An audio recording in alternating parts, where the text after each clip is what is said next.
David Livingstone, born on March 19, 1813, was the son of Dr. David Livingstone. He would later move to Africa after getting a medicine degree, and there would find his wife, Miss Mary Moffat, and together they would have 4 children, along with many other exciting adventures and things that happened to him in his work as a missionary. In the late 1830s, he had a desire to be a China missionary. He went to Glasgow University and studied in medical missions. He applied to the London Missionary Society and was accepted, but later on his want and desire to go to China was not accepted. He was appointed to Africa to be a missionary there. In 1841 he arrived in Karaman. He later traveled a 700-mile journey to the Bechuanan country, where there was a new station. There was a very bad problem with lions at that location, and he has records of several women being seized by them, along with several cattle and other livestock. While at the Bechuana country, he influenced the chief Bubi to make construction on a water dam. He later wrote to his friends and told them of his various excursions. While he was there, he was also able to minister to them and give them the gospel. In January of 1845, David Livingstone married Mary Moffat, a teacher who was also there in Africa alongside him.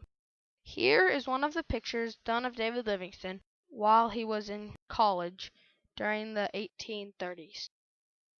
During his time in Africa, David Livingstone reportedly traveled some 29,000 miles, most of it on foot or by oxen.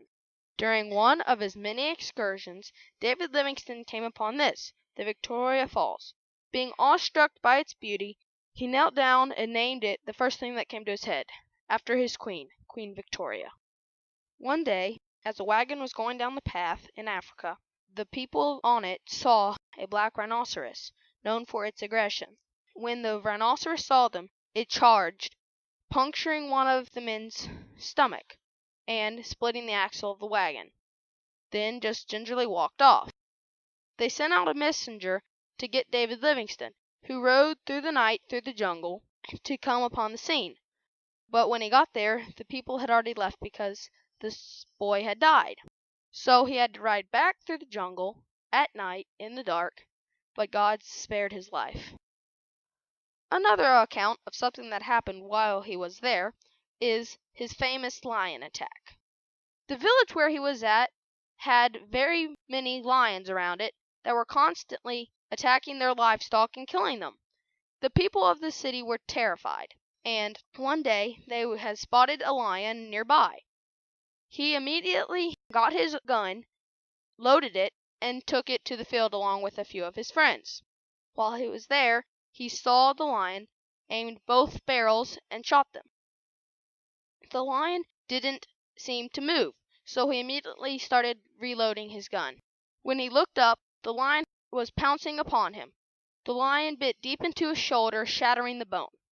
Then one of his aides shot it as well, and when the lion went over and attacked him, the bullets that David Livingstone had shot took their effect. One thing that not many people know is, a very kind lady back home had sent the money that was enabled him to hire the man who distracted the lion long enough for the bullets to take effect. So what no one really knows is that that kind lady's gift had maybe saved David Livingstone's life. On November 10th, 1871, Mr. Henry M. Stanley arrived at the village where Dr. David Livingstone was staying, and said these intrepid words, "Dr. Livingstone, I presume?" Even in his later days, David Livingstone continued to explore and find new areas and reach unreached people. On April 27th, 1862, David's beloved wife, Mary, died of malaria. Even after this, he continued his missionary work and traveled for many more years. On May 1st, 1873, David Livingstone died after asking his servants if he could retire for the evening to pray.